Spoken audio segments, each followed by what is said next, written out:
त्यांचा आपण वेगवान आढावा घेऊयात।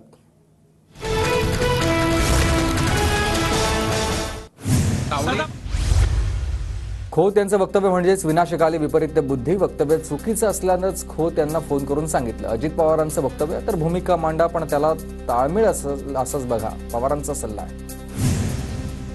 फडणवीसांनी खोतांच्या कानाखाली मारायला हवी होती, मात्र फडणवीस फिदी हसत होते। खोतांनी पवारांवर केलेल्या विधानाबद्दल राऊतांची टीका, तर खोत यांचा फडणवीसांचा कुत्रा असाही उल्लेख। राऊतांना सिल्वर ओकचा बुलडॉग म्हटलं तरी चालेल का? संजय राऊतांच्या टीकेनंतर शेलारांचं उत्तर आहे, आम्ही आमचे हात डुकराला लावून स्वच्छ करत नाही। संजय राऊतांच्या टीकेवर सदाभाऊ खोत यांचा राऊतांवर पलटवार। पवारांवरच्या वक्तव्यावर सदाभाऊ खोतांकडून दिलगिरी व्यक्त। भाषणामध्ये गावगड्याची भाषा वापरली। कोणाच्या भावना दुखावल्या असतील तर दिलगिरी व्यक्त करतो खोतांचं वक्तव्य। कोणाच्या भावना दुखावल्या असतील तर वक्तव्य मागे घेतो। पवारांसोबत आमचा जुना संघर्ष आहे आणि तो कायम राहील, सदाभाऊ खोत यांचं वक्तव्य। आजारावर बोलणे योग्य नाही, महायुतीच्या नेत्यांनी वाचाळवीर सदाभाऊ खोतला आवरावं। अजित पवार गटाच्या दिलीप मोहितेंचा इशारा।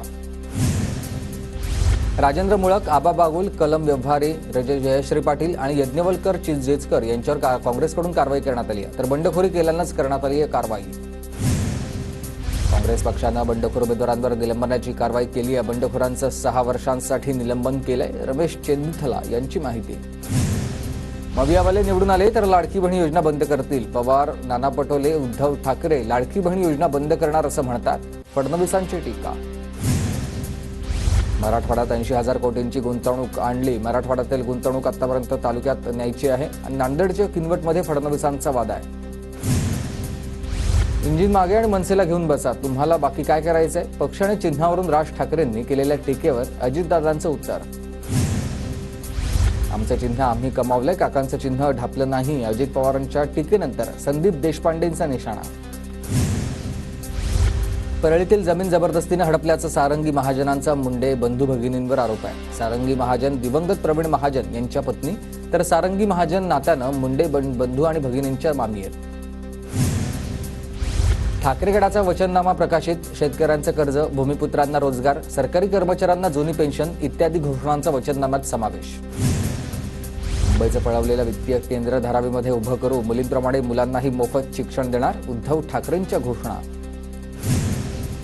कोळीवाड्यांची ओळख आम्ही पुसू देणार नाही। कोळीवाड्यांचा आता प्रशस्तपणा कायम ठेवून कोळी बांधवांना मान्य असेल असा कोळीवाड्यांचा विकास करू, उद्धव ठाकरे यांचा वचननाम्यात उल्लेख। फेसबुक लाईव्ह करणाऱ्या ठाकरेंचा मातोश्रीत बसून वचननामा प्रकाशित झालाय। ठाकरेंची घरात बसून कारभार करण्याची सवय सुटलेली नाहीये। बावनकुळेंची ठाकरेंवर टीका।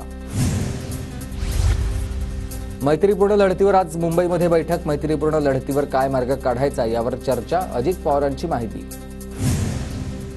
मलिकांना उमेदवारी दिली आहे, मग प्रचार तर करणारच, अजित पवारांचं वक्तव्य। आज नवाब मलिक आणि सना मलिकांची प्रचार सभा। मी महायुतीचा उमेदवार नाहीये, मी राष्ट्रवादी काँग्रेसचा उमेदवार आहे। माझ्यासोबत माझा पक्ष आणि जनता आहे, नवाब मलिक यांचं वक्तव्य। राज्यात सध्या काटेकी टक्कर, मात्र अजित पवारांशिवाय कुणीही सरकार स्थापन करूच शकत नाही, नवाब मलिकांचा दावा। पवारांच्या निवृत्तीबाबत माहिती नाहीये, माझा अनुभव वेगळा आहे। पवारांच्या निवृत्तीच्या संकेतावर अजित पवार यांचं वक्तव्य। चांगल्या लीडनं जिंकून येईन, अजित पवारांकडून विश्वास व्यक्त। तर कोणत्या गावामधून किती लीड मिळतं 23 तारखेला समजेल, अजितदादांच्या लीडच्या वक्तव्यावर युगेंद्र पवार यांचं वक्तव्य। अजित पवारांचा उद्यापासून महाराष्ट्रात सभांचा धडाका। महाराष्ट्रात अजित पवारांच्या 60 सभा होणार, दिवसाला 5 सभा घेण्याचे नियोजन। दिलीप चोपलांच्या घरासमोर राजेंद्र राऊत समर्थकांचा गोंधळ। दिलीप चोपल ठाकरेंचे तर राजेंद्र राऊत शिंदेचे बार्शीचे उमेदवार आहेत। घरासमोर रात्री उशिरा घोषणाबाजी करणं चुकीचं आहे। बार्शी नगर परिषदेचे माजी नगरसेवक अक्कलकोटेंची आता कारवाईची मागणी, तर दिलीप चोपल यांच्या भावानं घराबाहेर येऊन दिवसलंय, राजेंद्र राऊतांचा आरोप। महायुतीमध्ये सीएम पदासाठी लॉबिंग नाहीये, सीएम बनणं माझं लक्ष नाही, तर महायुतीला पुन्हा सत्तेत आणणं हा एकमेव आमचा उद्देश आहे। इंग्रजी वृत्तपत्राला दिलेल्या मुलाखतीमध्ये मुख्यमंत्री एकनाथ शिंदे यांचं स्पष्टीकरण। माहीमध्ये आहे त्या तिहेरी लढतीमुळेच अमित ठाकरेंना संधी आणि थेट लढत झाली, तर अमित ठाकरे जिंकू शकत नाहीत, सरवणकरांनी सांगितलं। शिंदेंची ही माहिती आहे। तर राज ठाकरेंनी चर्चा करण्याआधीच उमेदवार जाहीर केले, शिंदेंचं वक्तव्य। मुंबईकरांवर माझा विश्वास आहे. माहीम हा शिवसेनेचा मतदारसंघ आहे. उद्धव ठाकरेंचं वक्तव्य. मिताली ठाकरेंकडून अमित ठाकरेंचा प्रचार. रेतीबंदर परिसरात मिताली ठाकरेंचा प्रचार. दादर माहीम परिसरामध्ये अमित ठाकरेंच्या प्रचारासाठी रेल्वे इंजिन धावणार. मनसेचं इंजिन रेल्वे इंजिन प्रचारासाठी दादर माहीमच्या रस्त्यावर धावणार. मनसेनं मालवाहू टेम्पोचं रेल्वे इंजिन बनवलंय. काँग्रेसच्या खासदारांना महाविकास आघाडीच्या लोकांचा केसांना गळा कापलाय. खासदारताईनं गळा कापला असं एक दादा सांगत होता. भाजप नेत्या चित्रा वाघ यांची प्रणिती शिंदेंवर टीका. भाजपनं पक्ष तर फोडलेच, सोबत घर देखील फोडलंय. अशा अनेक संकटामधून पवारांनी राज्यामध्ये चित्र बदललं. काँग्रेसला संपवण्याचा देखील प्रयत्न झाला. धीरज देशमुख यांचा भाजपवर निशाणा. कोल्हापूरमधील शिरोळा तालुक्यामध्ये महायुतीचा प्रचार सुरू. जयसिंगपूर शहरातून निवडणुकीच्या प्रचाराचा शुभारंभ. पदयात्रेचं देखील आयोजन. भंडारा जिल्ह्यातील तुमसर तालुक्यात बंडखोर उमेदवार ठाकचंद मुकसुरे यांचा प्रचार सुरू झाला. ठाकचंद शरद पवार गटातील युवक काँग्रेसचे जिल्हाध्यक्ष, तर उमेदवारी न मिळाल्यानंच मुकसुरे नाराज होते. लातूर शहरात भाजपचा जोर प्रचार सुरू आहे आणि भाजपच्या उमेदवार अर्चना पाटील चाकूरकरांची अमित देशमुखांसोबत लढत. भाजपमध्ये देखील आता एक दिवस पक्षभेदी तयार होतील आणि पक्षावर दावा सांगतील. कर्माची फळं लांब नसतात, जवळच असतात. फोडाफोडीच्या राजकारणावरून उमराजे निंबाळकर यांची टीका. नवनीत राणा वायफळ बोलण्यासाठीच फेमस. राणा त्यांचं फ्रस्ट्रेशन काढत आहेत. कालच्या टीकेनंतर यशोमती ठाकूरांचं वक्तव्य.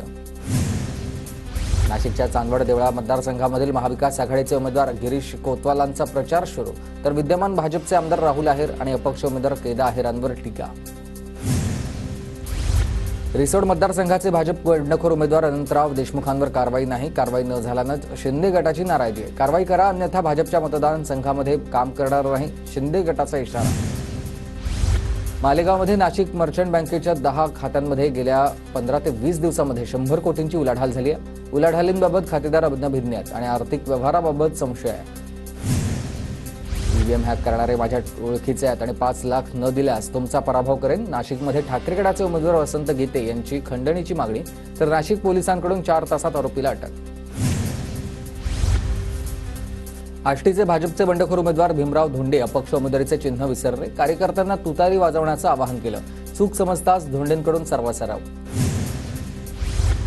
शहादा तळोदा मतदारसंघात भाजपचे उमेदवार राजेश पाडवी यांच्या प्रचाराला सुरुवात. मागील 5 वर्षांच्या कार्यकाळात केलेल्या कामांमुळे माझा विजय निश्चित. राजेश पाडवींकडून विश्वास व्यक्त. नंदुरबार जिल्ह्यामधील 4ही विधानसभा मतदारसंघामध्ये नियुक्ती केलेल्या कर्मचाऱ्यांचे टपाली मतदान होणार आहे. 14 ते 16 नोव्हेंबर दरम्यानच टपाली मतदान केले जातील. मुक्ताईनगर बाजारपेठेमध्ये कापसाची मोठी आवक. हमी भावापेक्षा 200 ते 500 रुपये कमी मिळत असल्यानंच शेतकरी नाराज. खान्देशमध्ये केळीची आवक घटली. केळीला सध्या 1800 रुपये प्रति क्विंटल कमाल दर आहे. जळगाव जिल्ह्यात रब्बी हंगामाच्या पेरणीला सुरुवात. आतापर्यंत 6% पेरण्या पूर्ण झाल्यात. हरभऱ्यापेक्षा मकाचं क्षेत्र वाढणार आहे. वाशिममध्ये हळद पिकावर कुंदकुज करपा रोगाचा प्रादुर्भाव. उत्पादनामध्ये घट होण्याची शक्यता आहे, तर दर घसरल्यानं शेतकऱ्यांमध्ये निराशा आहे.